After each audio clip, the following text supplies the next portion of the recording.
Jack Smith trying to get the judge in the Election Subversion Trial to detain Trump or fine Trump or start Trump's trial early or issue a gag order against Trump.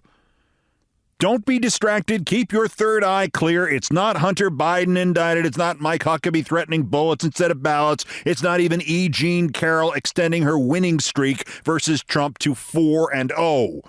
Those are all fun in their way, but the headline at the moment is a behind-the-scenes courtroom drama under seal, but which seems to be, based on the half second of light shining on it, the way a midnight thunderstorm illuminates everything and then just as quickly plunges it all back into darkness, which seems to be an attempt by Smith to get Judge Tanya Chutkan to punish Donald Trump for shooting off his big bazoo in speeches and on social media. And that's all we know about it.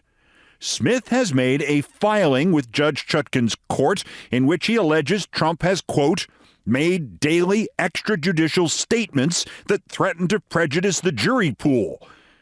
That's almost literally it. The whole motion is just 345 words, and that includes the underlined title at the top and Jack Smith's name and job description at the bottom. It's 366 words if you include the names of his aides, Thomas Wyndham and Molly Gaston, and the address of their office. That's it. Whatever this is about, Smith's office filed opposition to a motion to vacate by Trump's lawyers, and Trump's lawyers demanded 3 weeks before the court ruled and 14 days before they, Trump's lawyers, had to respond to anything under seal, and Smith testily answers, quote, such a requirement would grind litigation in this case to a halt, which is particularly infeasible given the pressing matters before the court, including the defendant's daily extrajudicial statements that threaten to prejudice the jury pool in this case, as described in the government's motion. See ECF number 47-3, unquote. ECF number 47-3 is sealed. We cannot see it yet. And so it is left to the imagination, and the easy part is to imagine which daily extrajudicial statements Smith is reminding Judge Chutkan about, because they began in the overnight hours of Sunday and Monday, August 14th, not 72 hours after Judge Chutkan warned Trump's lawyers, quote, I caution you and your client to take special care in your public statements about this case. And Trump said he understood. And at 12:33 Eastern Daylight Time, Trump stopped understanding and posted, quote, how dare low-life prosecutor deranged Jack Smith break into my former Twitter account without informing me and indeed trying to completely hide this atrocity from me, unquote.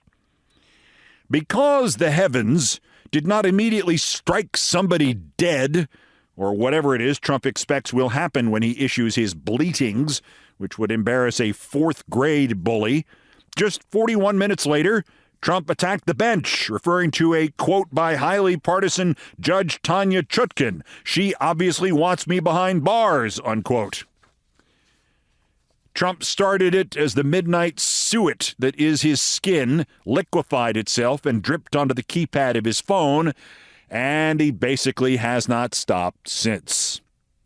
You or I, obviously, would have jailed him by now because these are the kinds of threats that perhaps even hardasses like Jack Smith and Tanya Chutkan, and I say that fanboyishly, do not fully appreciate. They are not just insults, and they are not just designed to again quote Smith's 1-second glimpse of his sealed motion, prejudice the jury pool in this case. They are also standard Trump stochastic calls to terrorism by others acting on his behalf, but giving him what the CIA at its worst used to call plausible deniability. These are not too complexly coded messages to Trump's stormtroopers to go attack Jack Smith or attack Tanya Chutkan or attack any Democrat or attack any Trump critic. They are threats, and the judge should treat them as such. So is that what she's considering doing? Is that what Jack Smith has asked her to do under seal? Treat him as the lethal threat he represents and revoke his bail? Slam his ass in jail where it belongs? the bail, the terms of which he has obviously violated, or fine him, or institute a full gag order on him? Or is it that other option? The day Chutkan instructed Trump's latest collection of unqualified ambulance chasers to shut the F up, she promised a novel response if he did not.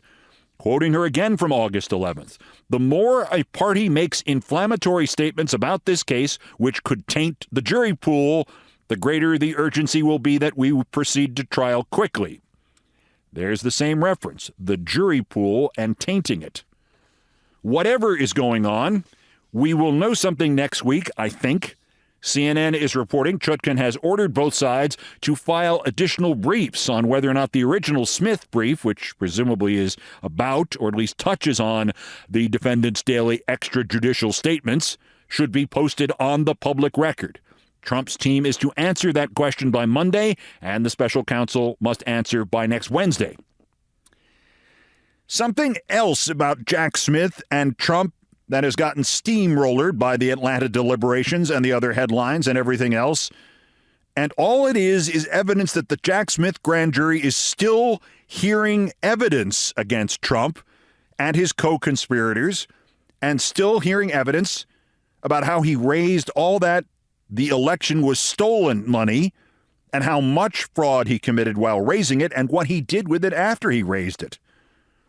Except Smith has gone granular on us on this front. CNN again reporting, quote, "Questions asked of two recent witnesses indicate Smith is focusing on how money raised off baseless claims of voter fraud was used to fund attempts to breach voting equipment in several states won by Joe Biden," unquote.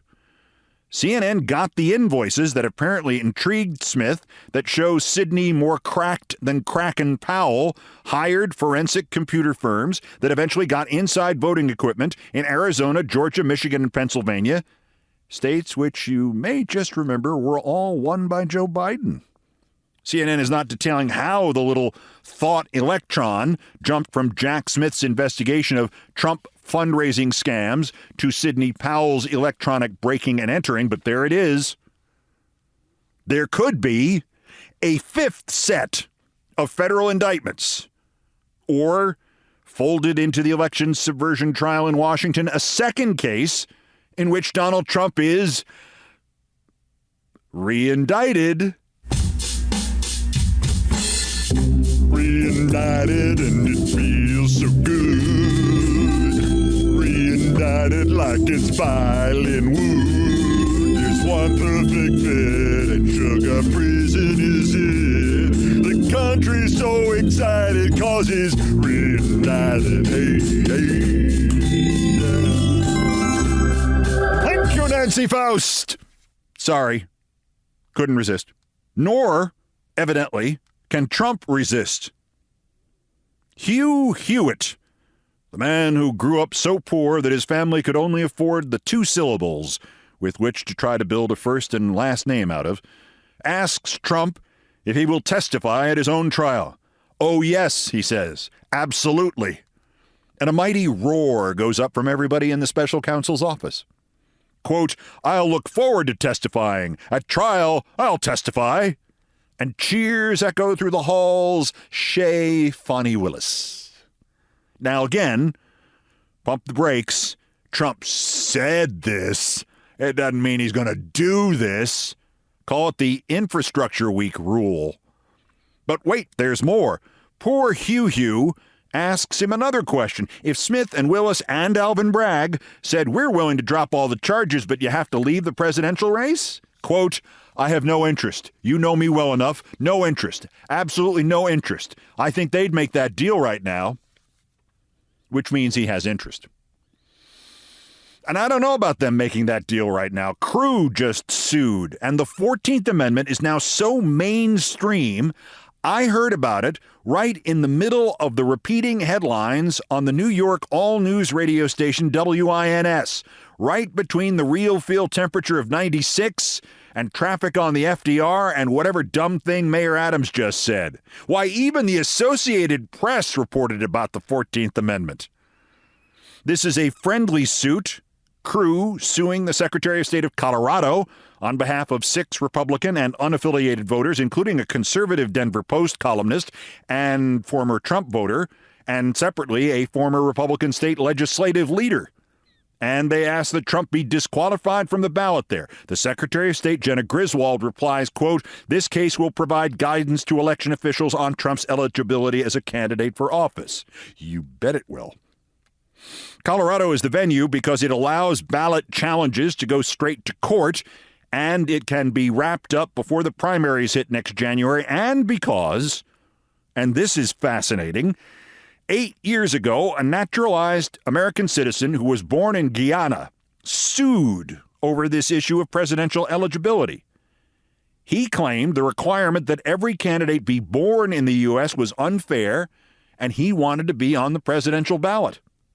He lost his lawsuit, and when it was appealed to a federal appeals court, the judge there upheld the defeat because there are constitutional eligibility requirements to be president, and they should be enforced, and the judge who said that was Neil Gorsuch.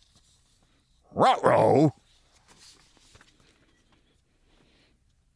Calling Leonard Leo, we need a replacement for Neil Gorsuch immediately. What's Jason Whitlock doing? Now, the other headlines of Trump and the terrible, horrible, no good, very bad day, he has as good as lost his second defamation suit to E. Jean Carroll. Okay, which one of you geniuses keeps scheduling Trump to face E. Jean Carroll? She's 4-0 against him, for Christ's sake. The judge here ruled that Trump is liable for defamatory statements he made about her when she originally went public about the rape in 2019. The trial will now deal only with how much more, if anything, Trump owes her on top of the $5 million he already owes her from the other defamation suit. Meanwhile, in a different New York courtroom, another New York judge threw out Trump's bid to delay the corporate fraud civil lawsuit filed by New York State Attorney General Tish James, and he kicked Trump in the ass as he did it. Trump's arguments in this case are, quote, completely without merit. In the Fani Willis prosecution in Georgia, prosecutors told a judge they anticipate a 4-month trial, or as we call it here in New York, half a Mets season. Also, the Ken Cheeseborough and Sidney Powell bids to get their trials severed from the others, well, it's going to stay cheese and Kraken. They will get the expedited trials they wanted starting late next month, and they will be together, and the judge will decide shortly if the other 17 defendants, Trump included, will start on that date or later. It is just possible that Powell and Cheeseborough lost because, according to prosecutors, each of them cited 7 cases as precedents, except none of the 7 cases were RICO charges, and in all 7 of the cases, the defendants did not get their trials separated from the others, which seems like an excellent strategy if you're trying to lose. Now back to Mar-a-Lago and the stolen classified documents case. Not a shock, unless you are still shocked by Trump being so Dunning-Kruger that he should change his name to Donald J. Dunning-Kruger Trump. Remember the ex-Trump attorney Evan Corcoran? The one that prosecutors got a judge to force to testify against him because he had made audio memos of every meeting with Trump? ABC News has seen transcripts of some of those memos, and in one, Corcoran memorialized that in May of 2022, he warned Trump face-to-face that if Trump did not comply with a new Justice Department subpoena to return all them classified docs, the FBI might wind up searching the joint. Then, on another Corcoran memo, another attorney warned Corcoran that if he pushed Trump to comply, quote, he's just going to go ballistic. Like that's news or something. Corcoran's memos show that Trump was, by that time, May of last year, trying to dictate where the lawyers and the feds could and could not look for the documents. They also showed that every time Corcoran tried to talk about reality, Trump complained he was the victim, and he was being targeted, and he was the usual martyrdom stuff, etc., etc. But there is one glorious detail. Corcoran and Trump are in Trump's office, and per ABC, they are, quote, in front of a Norman Rockwell-style painting depicting Ronald Reagan, Gerald Ford, Bill Clinton, and Trump playing poker, unquote. There is nothing on the Corcoran recordings of how many dozen aces Trump had up his sleeve in the painting, nor how he managed to assert that he was entitled to keep them there. And also from Mar-a-Lago, this was obvious by August 22nd, and some news outlets were still pretending yesterday it was breaking news, but yesterday the mouthpiece that Trump had supplied for his IT guy at Mar-a-Lago, Yuscil Taveras, Stanley Woodward, who is now Yuscil's ex-attorney, Stanley Woodward made it official. Taveras cut a deal with prosecutors, and he will testify against the others, like maybe Trump. Like Trump co-defendant Carlos, the boss wants the server deleted de Oliveira, and he will not be charged. And best of all, Taveras' name is Yuscil. You picked a fine time to leave me, Yuscil, with 40 counts against me in your plea deal. The boss wants the server deleted, won't he? You picked a fine time to leave me, Yuscil. Thank you, Nancy Faust.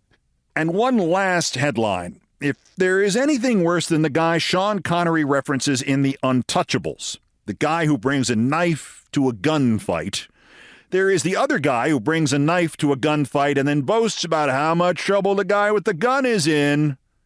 And lastly, of course, there's the guy who brings the knife to an atomic war. And that guy is Mike Huckabee. Before I play you this clip, I always flash back to Mike Huckabee's extraordinary cowardice. Chris Matthews and I were actually sent to Columbia, South Carolina. First, we went to California for the first debate, but in May of 2007, we went to Columbia, South Carolina to anchor live MSNBC coverage of the second Republican debate, and we're doing the pregame show. And they bring Huckabee out for a quick interview, and Matthews rises to greet him, but Huck has only got eyes for me, and he's staring in shock that I am there. He is frozen. He's got no idea what to do. He's just standing there, and he starts staring daggers at me. And finally, I said, don't worry, Governor. I've got this segment off. You don't have to make a scene.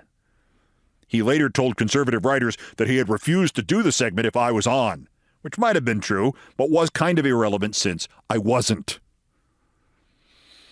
Huckabee, after he blew out of the presidential race, he actually was a candidate for president, used to be on Fox, then he used to be on ABC Radio, then he was on Cumulus, now he's on the Trinity Broadcasting Network, and see if this crap from his latest show, Huckabee, sounds at all familiar. Do you know how political opponents to those in power are dealt with in third world dictatorships, banana republics, and communist regimes?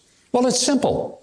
The people in power use their police agencies to arrest their opponents for made-up crimes in an attempt to discredit them, bankrupt them, imprison them, exile them, or all of the above. So wait, Mike Huckabee is being critical of Trump and the Republicans? Oh, he's not?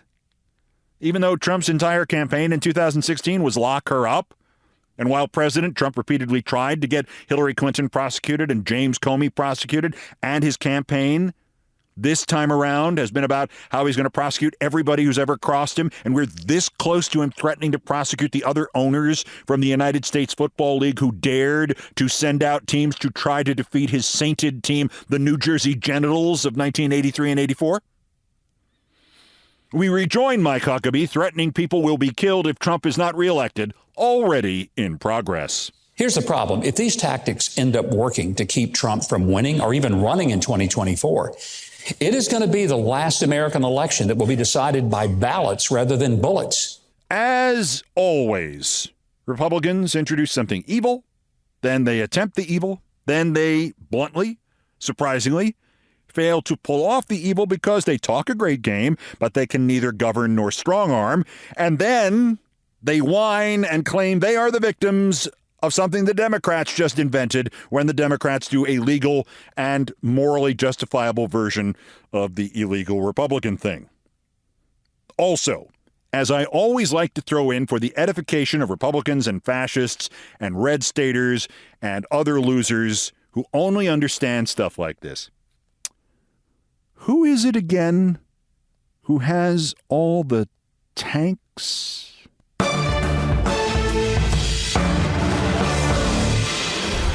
Also of interest here, I still have the throat infection. Got a little worse, actually. I've got a worse person's next. I've got Rand Paul talking about that, quote, vacant look, where, quote, you're sort of basically unconscious with your eyes open. And startlingly, no, he's not looking at his own reflection. That's next. This is Countdown. This is Countdown with Keith Olbermann.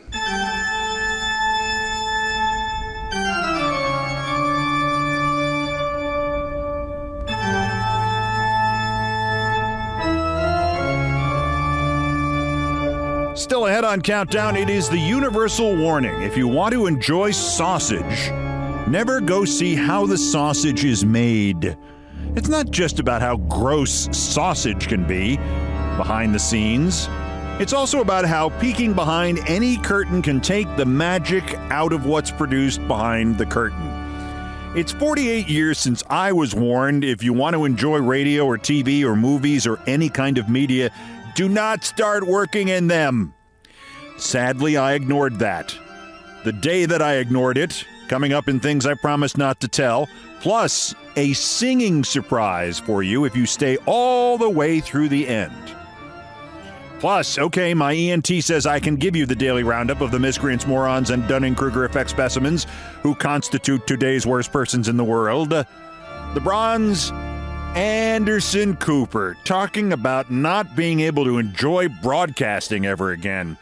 The world's longest-running unsuccessful marketing experiment is still making hay off the death of his mother and his brother. Book 3 on this topic is coming. Got him another profile in the New York Times. He now has more profiles in the New York Times than he has viewers. But if that's the way you want to live your life, have fun. The latest Times fluff piece didn't question him once about denigrating his own audience, saying on air they were, quote, staying in your silo and only listening to people you agree with. But it did give him the chance to really show how little he understands what he does for a living. The Times fluffer asked him about Chris Licht. Quote, I don't know what Chris Licht's analysis was. I don't have much confidence that I actually know what he was thinking. Well, welcome to the club. I try to worry about stuff I actually have my hands on. For me, it's the show that I work on. That is my priority, and I do whatever I can to do that to make that as good as I can. My sense from Chris was there was not a lot we needed to hash out because I'm not an opinion host. I'm talking to people from different sides and trying to be straight down the middle and represent things fairly and accurately. Upshot of this is Anderson Cooper thinks he's not an opinion host, and he's trying to be straight down the middle. And no, the guy did not ask him how that would jibe with attacking his own audience and ending his career the way he did. The runner-up, little Jimmy O'Keefe, and I think I first put him on this list in 2009, and 14 years later, it is kind of nice to know that the only thing I got wrong about him was how much of a bozo he was and is. And you're thinking, yeah, I know this story. I know about this. He bankrupted his little deceptive editing outfit, Project Veritas, by spending all Project Veritas's money on helicopters that he could take to musicals that he would pay for so he could star in them.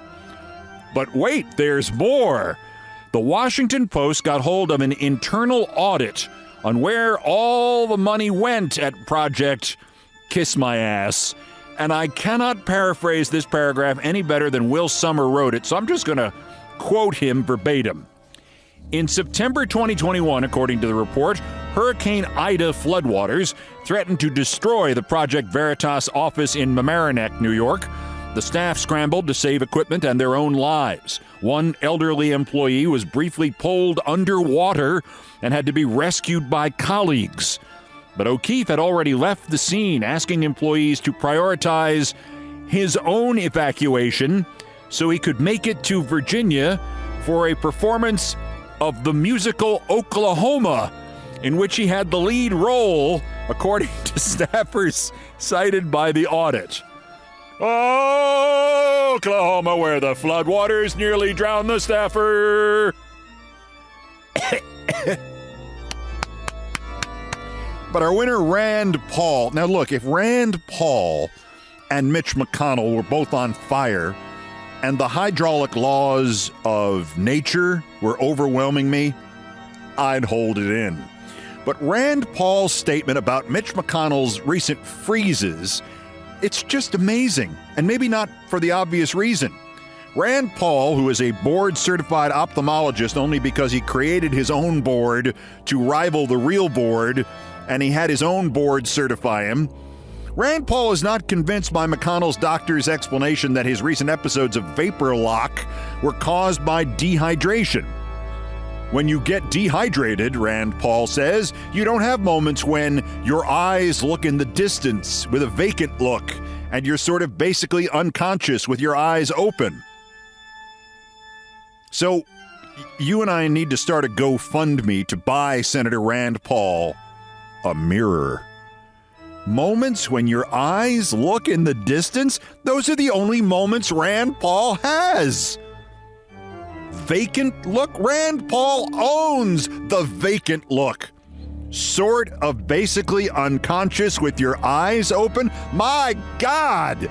Sort of basically unconscious with your eyes open is the Rand Paul brand. Rand Dead-Eye Dick is not the compliment you may think it is, Paul. Today's, let's see if I can do this, worst person in the world!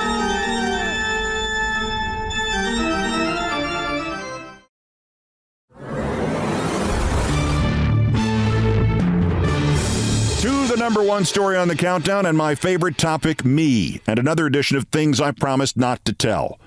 Earlier this month, the film director Peter Jackson was on a podcast put out by The Hollywood Reporter magazine, and he said his greatest regret about making the Lord of the Rings trilogy was that he could never actually go see the films.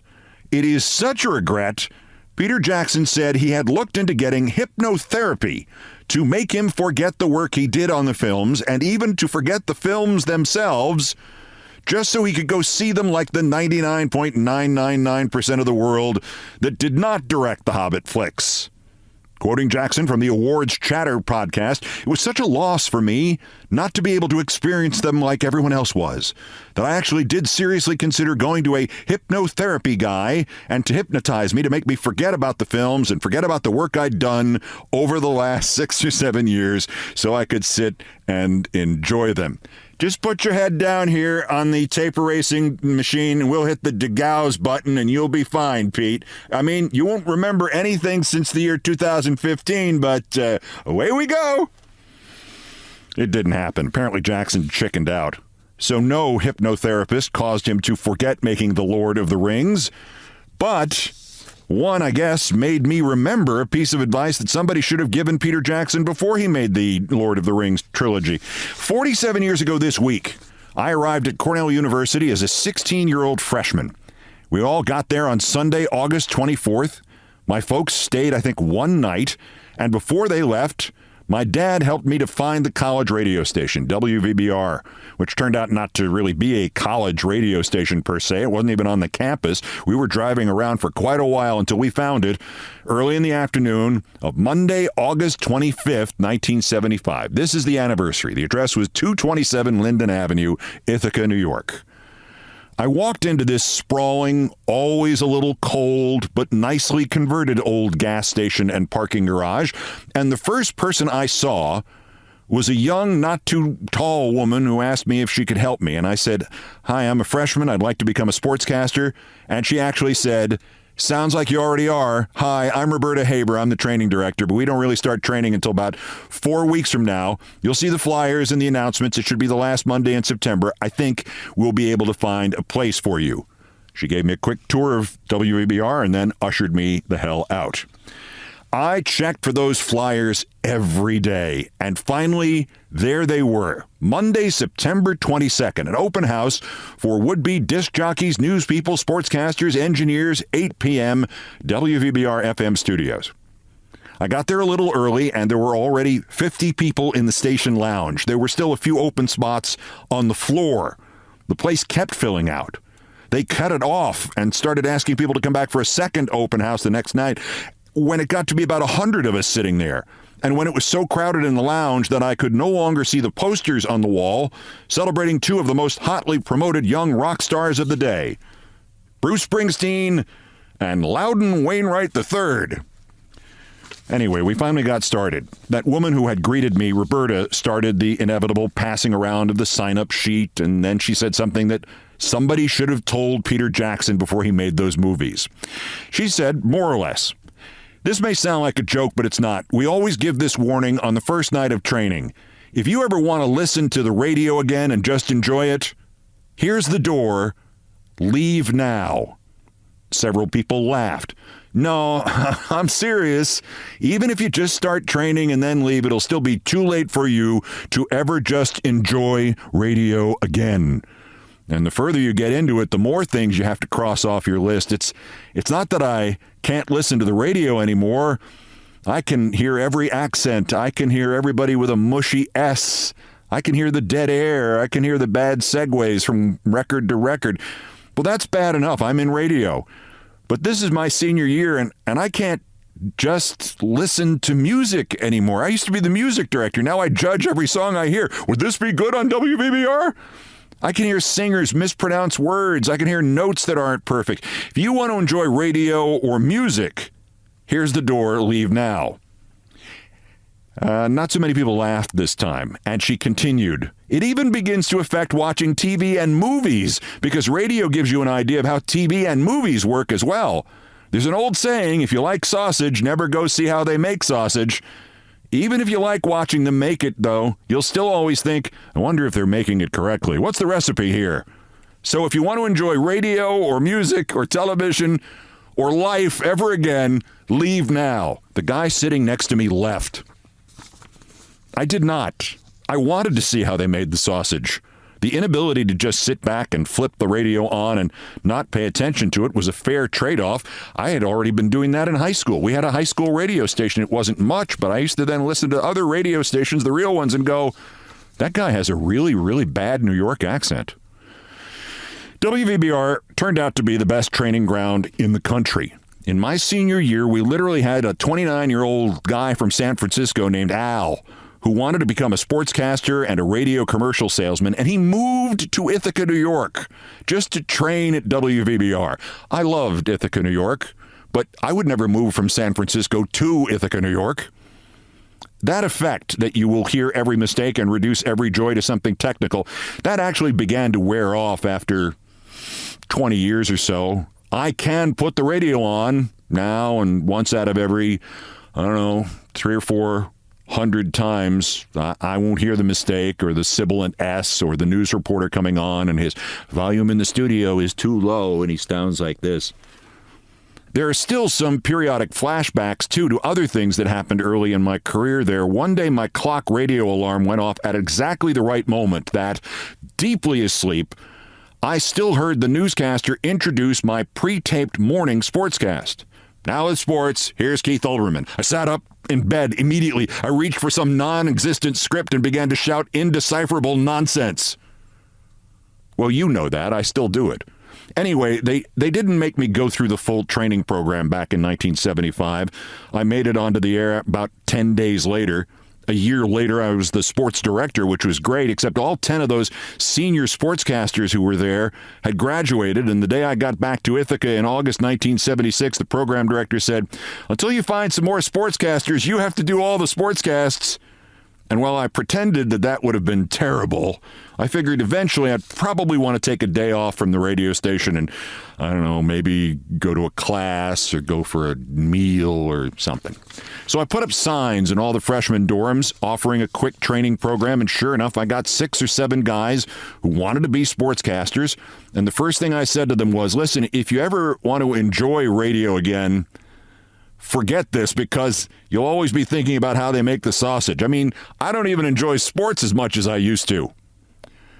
Well, they all got cleared to go on the air. One of them wound up as the general manager of the radio station. And you know what all that got me? the job as the head of training for the entire station the next year. I did that for 2 years and probably got 50 or 60 people into the station on the air or whatever, including one particular engineer, a techie named Ruby. He would never answer anything else, who later invented the iPod for Steve Jobs. And I told them all the same thing. If you want to enjoy listening to radio, get out while you can before we teach you how to do it. Sausage does not look that good ever again. And years later, when WVBR-FM hit kind of hard times, Ruby, John Rubenstein, bought them a new transmitter tower. And I paid for most of the new studio, and I named it after my dad and one of my colleagues there, Glenn Cornelius. I'm only sorry about one thing, which is that I did not get to warn Peter Jackson about how, if he wanted to enjoy anything ever again, he should have gotten out on day one, too.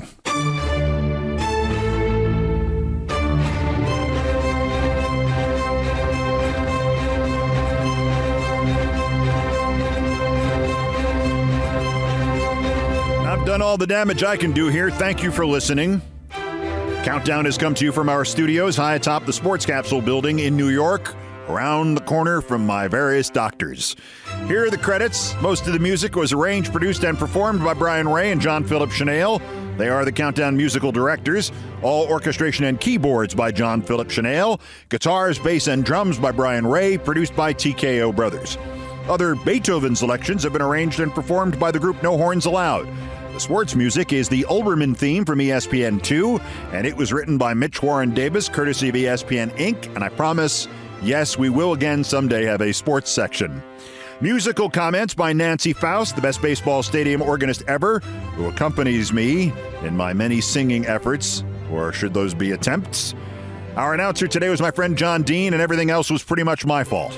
That's Countdown for this, the 975th day since Donald Trump's first attempted coup against the democratically elected government of the United States.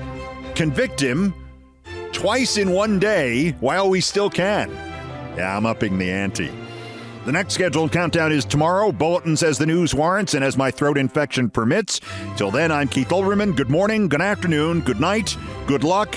And since you have been good enough to hear me out and to stick this out to the end, I'm going to close with the world premiere of the complete recording session and the unreleased takes of You Picked a Fine Time to Leave Me, You Seal. Wild tracks on You Picked a Fine Time to Leave Me. 5, 4, 3, 2, 1. You picked a fine time to leave me, you seal. With 40 counts against me and your plea deal. The boss wants server deleted, won't heal. You picked a fine time to leave me, you seal. Thank you, Nancy Faust. You picked a fine... come on. You picked a fine time to leave me, you seal. With 40 counts against me and your plea deal. The boss wants server deleted, won't heal. You picked a fine time to leave me, you seal. Thank you, Nancy Faust.